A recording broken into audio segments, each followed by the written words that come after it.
speaking of DEI, Baltimore Mayor Brandon Scott has unfortunately been the target of right-wing ire following the collapse of the bridge in Baltimore last week. Mayor Brandon Scott is only 39 years old, and he appeared recently at the site of the Francis Scott Key Bridge collapse in Baltimore for a press conference. He called for prayers. He called for gratitude toward the first responders who acted swiftly to rescue survivors. However, instead of focusing on the catastrophe and its implications, critics from the right in online circles attacked Mayor Scott over his race. They attributed the collapse of the bridge to, get this, diversity, equity, and inclusion policies, DEI policies, and singled out Scott's mayoral tenure for blame. Notably, Phil Lyman, a Utah Republican who is running for governor of Utah, he broadened his criticism to include Maryland's Governor Wes Moore, who is also black. He accused them of prioritizing diversity over citizens' well-being, even though there is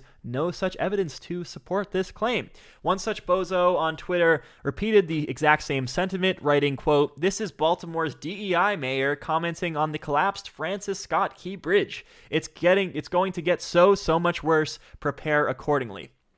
Now, in addition to this being, of course, a racist comment, it also doesn't even seem to be making the point that they're trying to make, because Brandon Scott was not appointed to this job. He was not hired to do this job in a traditional sense. He was elected, which is the most meritocratic way you can do something like that. I mean, he won the 2020 mayoral race with 70% of the vote. So how is this a DEI hire? On its face, it just doesn't even make sense. I mean, at least come up with some sort of criticism that can hold a little bit of water if you're going to go this route. They can't even do that. So he earned the victory in the ultimate meritocracy. The critique falls completely flat. I don't think they care, though. Really what they want to do is attack Brandon Scott for being black, and they're seeing this Baltimore bridge collapse as a perfect opportunity. What happens is when people like Charlie Kirk, as I talked about earlier, go out there and say that I'm scared to be on a plane with a black pilot because I'm worried it's a DEI hire, and I'm not being racist by saying this. It's just that I'm just so concerned about how we are doing our hiring here in the United States, and I'm worried that the most qualified people aren't getting the job, and lesser qualified folks who just happen to be black or Hispanic, whatever the case may be, that they're getting the jobs instead. That's the argument that they'll try to make.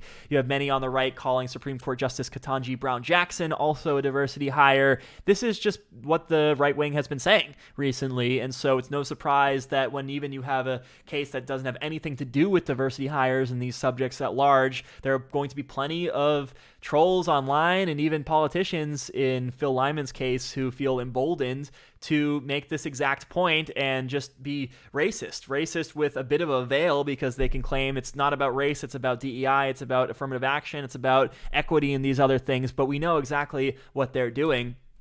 Mayor Scott himself went on MSNBC and explained exactly what's going on to Joy Reid. He said, quote, "What they mean by DEI, in my opinion, is duly elected incumbent.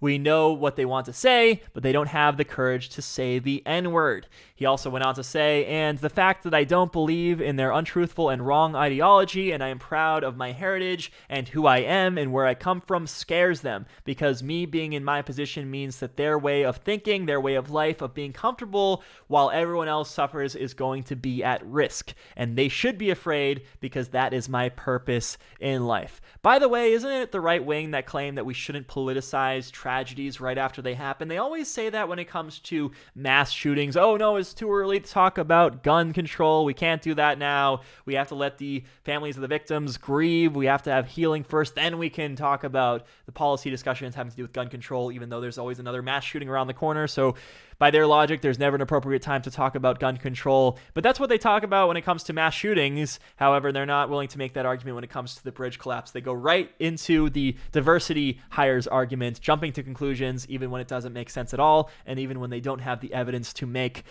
the claims that they're trying to make and back up the racist statements that they're trying to make. All right, we're going to go to one more break. We'll be back with more of the show right after this.